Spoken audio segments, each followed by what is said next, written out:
अभी मेरी फीड सिर्फ एक क्वेश्चन से भरी हुई है कि फोर्थ ईयर के एग्जाम्स कब से स्टार्ट होने वाले हैं आरएचएस यूनिवर्सिटी के।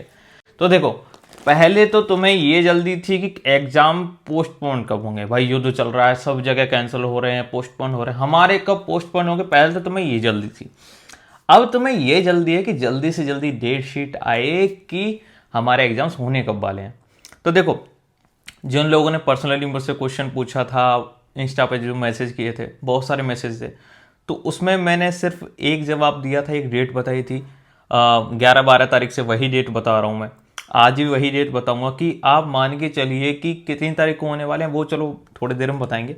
उससे पहले ये है कि आपका ये क्वेश्चन था कि कुछ लोग ऐसे कह रहे थे कि हमारे यहाँ तो पाकिस्तान का हमला भी नहीं हो रहा है, हम तो बहुत दूर रह रहे हैं, तो फिर भी आरएचएस के एग्जाम्स क्यों कैंसिल हुए, हमारे यहाँ तो ऐसा कुछ हो नहीं रहा। देखो, आरएचएस यूनिवर्सिटी का मतलब है राजस्थान यूनिवर्सिटी। राजस्थान कहाँ तक है? जैसलमेर तक है, बाड़मेर तक है, और अलवर तक भी है, और भरतपुर तक भी है। ठीक है, तो पूरा एरिया कवर होता है। तो ऐसा तो है नहीं कि जैसलमेर में एग्जाम नहीं होते होंगे। जैसलमेर में भी एग्जाम होते हैं, बाड़मेर में भी एग्जाम होते हैं, जो कि बॉर्डर एरिया है पाकिस्तान से। अब वहाँ पे भी जब एग्जाम्स होने हैं, तो अगर वहाँ पर खतरा है तो पूरे राजस्थान यूनिवर्सिटी के कैंसिल होंगे ना।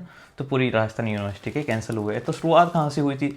शुरुआत हुई थी उदयपुर की कुछ यूनिवर्सिटीज़ हैं जो ऑटोनोमस हैं, उन्होंने पहले अपने एग्ज़ाम्स कैंसिल किए थे। उसके बाद में नोटिफिकेशन आया कि राजस्थान यूनिवर्सिटी ने भी अपने एग्ज़ाम्स को कैंसिल कर दिया है। ठीक है, अब देखो, सीज फायर हो चुका है, सारी चीज़ें रुक चुकी हैं। और उससे पहले भी मैं यही कह रहा था कि मान के चलो कि 20 मई से आपके एग्ज़ाम स्टार्ट हो सकते हैं।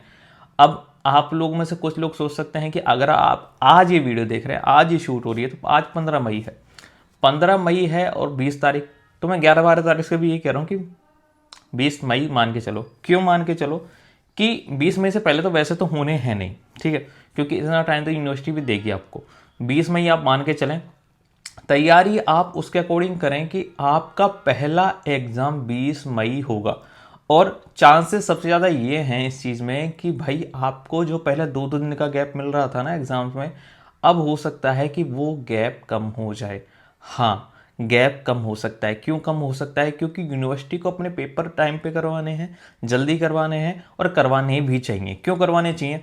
क्योंकि समझो, क्योंकि जब हमारा हुआ था जुलाई, हम 7 जुलाई को क्या कहते हैं, हमारा रिजल्ट आया था। 7 जुलाई 2024 को हमारा रिजल्ट आया था।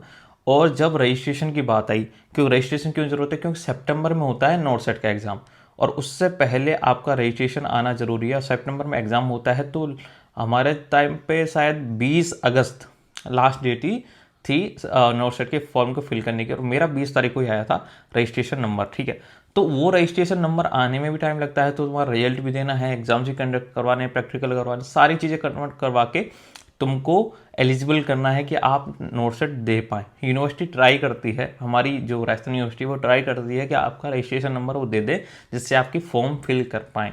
तो वो चीज़ें करवानी है, तो यूनिवर्सिटी को पेपर भी जल्दी करवाना है, रिजल्ट भी जल्दी लाना है, तो बहुत सारी चीज़ जल्दबाजी में होने वाली हैं। तो मान के चलो कि 20 मई को आपका एग्ज़ाम शुरू हो सकता है। अब थर्ड ईयर वाले तो समझ ही सकते हैं, 20 मई को और फोर्थ ईयर को हो रहा है, तो उनके बाद ही आपके होने वाले हैं। तो आप तो निश्चिंत रहे, जैसे फोर्थ ईयर का है तो उस तरह से आपको तैयारी करनी है। बाकी अगर और भी कोई डाउट है तो कमेंट बॉक्स में लिख देना, हो सकता है रिप्लाई खूब मिल जाए, हो सकता है कि दे ही देंगे। ठीक है, मिलते हैं नेक्स्ट वीडियो में। Bye bye.